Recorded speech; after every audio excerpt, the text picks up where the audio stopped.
Salut à tous, c'est Matt East et vous écoutez mon podcast Fitside.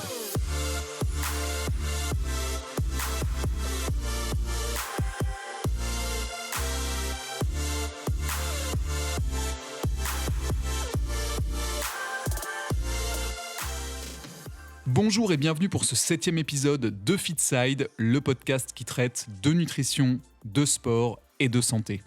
Je suis Matt East, diététicien nutritionniste du sport et formateur en nutrition sportive, et c'est avec plaisir que je vous retrouve après cette longue absence pour un épisode dans lequel on va parler de boissons de l'effort et notamment le fait de la fabriquer soi-même en fonction du type d'exercice et de ses besoins. Mais avant d'aborder le sujet, je tenais comme d'habitude à vous remercier. On a dépassé la barre des 1100 écoutes sur SoundCloud et même plus si on prend en compte toutes les plateformes, avec même un épisode, celui sur l'hydratation, qui a atteint la barre des 400 écoutes. Alors pour ça, merci beaucoup, c'est ce qui me donne envie de continuer. Et puis, vous le savez, si vous tenez à me soutenir davantage, n'hésitez pas à vous créer un compte sur SoundCloud pour vous abonner à Fitside et surtout à aller faire un petit tour sur l'application Apple Podcast pour mettre à Fitside une petite note de 5 étoiles et un petit commentaire également. Ça m'aidera beaucoup à gagner en visibilité et à traiter de plus en plus de sujets. Et si jamais vous n'avez pas d'iPhone, n'hésitez pas à piquer celui de vos proches ou de vos amis pour le faire.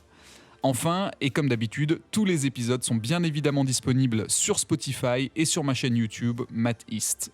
Voilà, je crois que j'ai tout dit, bon épisode à tous.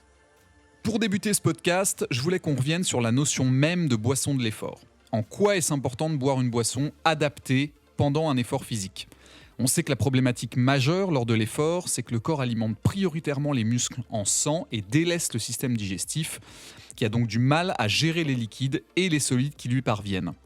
Alors je ne vais pas revenir sur l'hydratation à proprement parler, puisque je l'ai déjà abordé de manière, je pense, assez claire dans l'épisode 5 de Fitside, que je vous invite d'ailleurs à aller écouter si ce n'est pas encore fait, mais plutôt sur ce qu'il est possible d'ajouter à l'eau pour rendre la boisson plus intéressante physiologiquement parlant et donc prolonger la durée et la qualité de votre effort.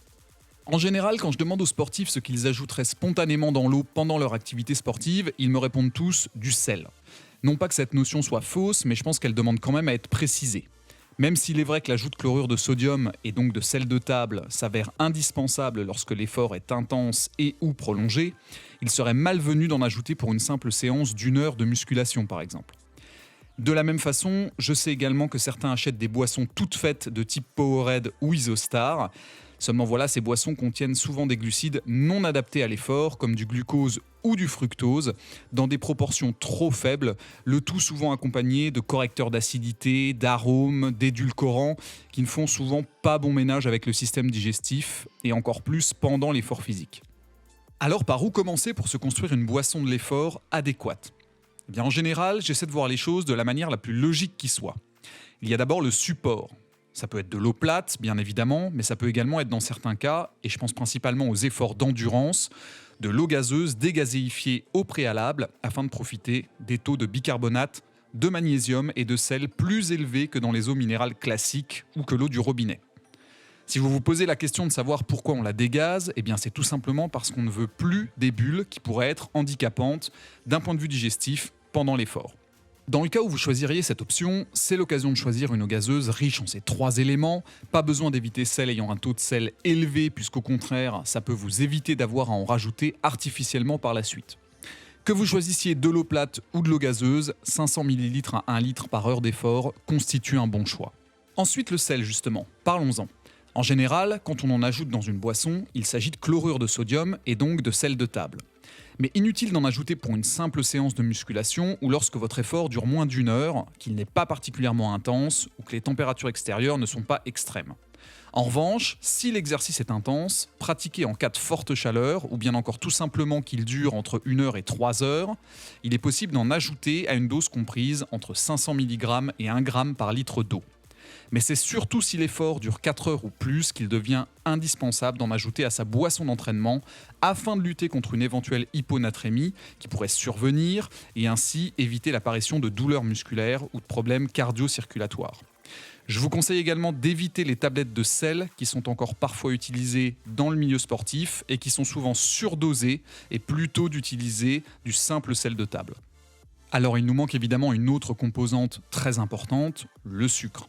Combien et quel type de glucides mettre dans sa boisson d'entraînement ?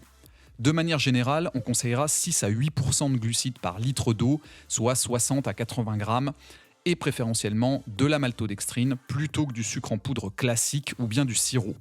Pourquoi de la maltodextrine ? Eh bien tout simplement parce que même si elle dispose d'un index glycémique très haut, de 95 environ équivalent à celui du sucre de table, c'est en réalité un sucre à la structure complexe issue du maïs, composé de molécules de glucose et d'amidon, qui possède un pouvoir sucrant très faible et donc qui n'écœurera pas ceux qui n'aiment pas boire très sucré pendant l'effort.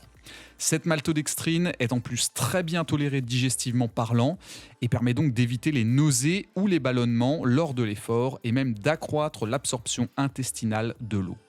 Alors comme la question m'est souvent posée, oui, il est toujours possible de se passer de maltodextrine si on ne veut pas en acheter et de se rabattre plutôt sur un jus de fruits de type jus de pomme ou jus de raisin qu'on aura dilué afin d'atteindre la concentration des 6 à 8% de glucides par litre d'eau qu'on recherche.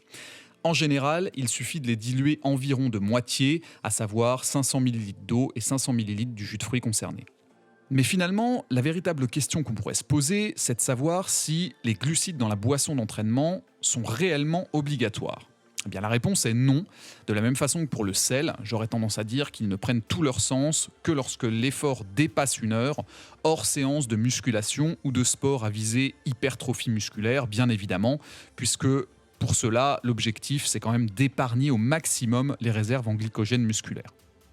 Pour aller encore plus loin, et à partir d'au minimum 1h30 d'efforts intenses, il est possible d'ajouter des acides aminés dans sa boisson, et en particulier des acides aminobranchés, que l'on appelle plus communément BCAA, et dont vous avez tous ou presque entendu parler. En étant précurseurs de différents neurotransmetteurs, ils permettent de diminuer la fatigue neurologique induite par l'exercice et d'éviter l'effondrement des performances.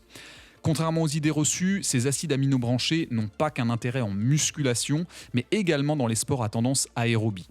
On conseillera donc habituellement 5 à 10 grammes de BCAA par heure d'effort pour les sports de force ou la musculation, et jusqu'à 20 grammes par heure d'effort pour les sports d'endurance. Dans le cadre pur de la musculation, et si on a le budget pour, il est également possible d'ajouter à sa boisson d'entraînement un hydrolysat de whey ou de caséine de type PeptoPro à hauteur de 10 à 20 grammes par heure d'entraînement et de la taurine à hauteur de 6 à 10 grammes par heure qui permettra une meilleure utilisation des BCAA, une diminution de l'inflammation musculaire et une meilleure élimination des déchets métaboliques de l'effort. À noter que je ne parle pas volontairement des autres suppléments comme la créatine, l'arginine ou la citrulline, parfois utilisés pendant l'effort, puisque j'y reviendrai avec des épisodes consacrés et que de toute façon, tous n'ont pas d'utilité pendant ce timing précis qu'est l'exercice physique, mais parfois avant ou en supplémentation quotidienne. Voilà, j'espère que vous êtes maintenant capable de construire intelligemment votre propre boisson de l'effort et que vous n'en achèterez plus des toutes faites dans le commerce ou sur le net si c'était le cas. N'oubliez pas de vous abonner au podcast sur Apple Podcast, sur SoundCloud ou sur ma chaîne YouTube Matt East. C'est très important pour que vous puissiez être notifié des nouveaux épisodes qui sortent. Vous pouvez également me suivre sur Instagram, Matt East Fitness, tout attaché et en minuscule. Je mets un nouveau post à chaque fois qu'un épisode sort. J'espère en tout cas vous retrouver dès la semaine prochaine et je vous dis à très bientôt.